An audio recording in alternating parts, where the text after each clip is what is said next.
بسم اللہ الرحمن الرحیم۔ کسی دیہات میں ایک معزز مہمان آیا، بڑی آؤ بھگت ہوئی۔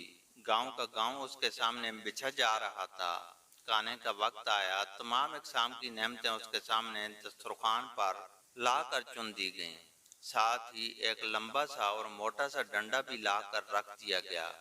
مہمان نعمتیں دیکھ کر تو خوش ہوا، مگر ڈنڈا دیکھ کر ڈر گیا۔ سہمے ہوئے لہجے میں پوچھا، آپ لوگ یہ ڈنڈا کس لیے لائے ہیں؟ میزبانوں نے کہا، یہ ہماری روایت ہے جو بزرگوں کے زمانے سے چلی آ رہی ہے۔ مہمان آتا ہے تو اس کے کھانے کے ساتھ ساتھ ڈنڈا بھی رکھ دیتے ہیں۔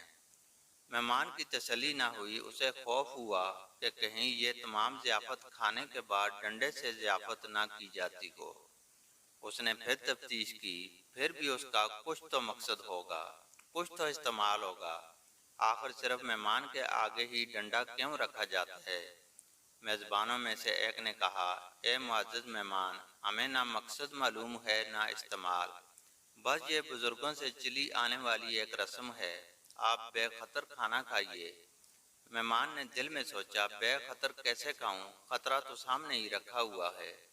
پھر اس نے اعلان کر دیا، جب تک آپ لوگ یہ نہیں بتائیں گے کہ آپ کے یہاں بزرگوں کے زمانے سے مہمان کے دسترخوان پر ڈنڈا کیوں رکھا جاتا ہے، کیڑے کو پتھر میں رزق پہنچانے والے کی قسم، میں آپ کا ایک لقمہ بھی نہیں کھاؤں گا۔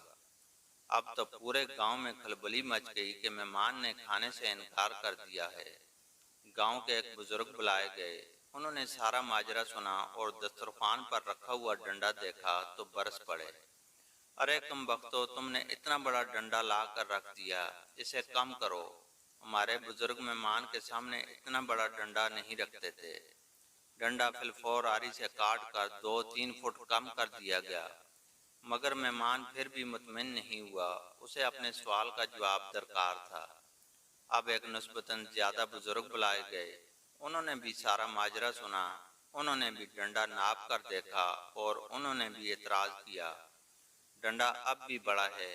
ہمارے بزرگ تو مہمانوں کے آگے ایک چھوٹی سی پتلی سی ڈنڈی رکھا کرتے تھے۔ بزرگ کے کہنے پر باقی ماندہ ڈنڈا کاٹ کر اور چھیل کر ایک چھوٹی سی ڈنڈی بنا دیا گیا۔ گو کہ اب ڈنڈے کا سائز اور جسامت خطرے سے باہر ہو گئی تھی، مگر مہمان کا تجسس برقرار رہا۔ اب تک آنے والے بزرگوں نے صرف سائز اور خطرات ہی کم کیے تھے، اس کا استعمال اور اس کا مقصد کوئی نہ بتا سکا تھا۔ مہمان اب بھی کھانا کھانے پر تیار نہ ہوا۔ اب ڈھونڈ ڈھونڈ کر گاؤں کا ایک ایسا بزرگ لایا گیا جس کے سر کے بال ہی نہیں، بھویں تک سفید ہو چکی تھیں۔ محتاط سے محتاط اندازے کے مطابق بھی بزرگ کی عمر 100 سال سے کم نہ ہوگی۔ سجائی بھی کم دیتا تھا۔ جب انہیں ڈنڈے کی شکل و صورت اور اس کا سائز تفصیل سے بتایا گیا تو وہ بڑک کر اپنی لاٹھی ڈھونڈنے لگے، چیخ کر بولے، ارے عقل کے اندھو، ہمارے بزرگ مہمان کے سامنے ایک چھوٹی سی پیالی میں ایک ننھا منا سا تنکا رکھا کرتے تھے، تاکہ اگر مہمان کے دانتوں کی ریخوں میں گوشت کا کوئی ریزہ پھنس جائے تو وہ حلال کر کے اسے نکال باہر کرے۔ نتیجہ، زندگی کے کسی بھی شعبے میں کوئی نئی بات، کوئی بدعت شروع تو حلال کے تنکے ہی سے ہوتی ہے، مگر پھر اس کے پیروکار اسے بڑھا کر لمبا سا اور موٹا سا ڈنڈا بنا دیتے ہیں اور اس پر بھی مطمئن نہیں ہوتے۔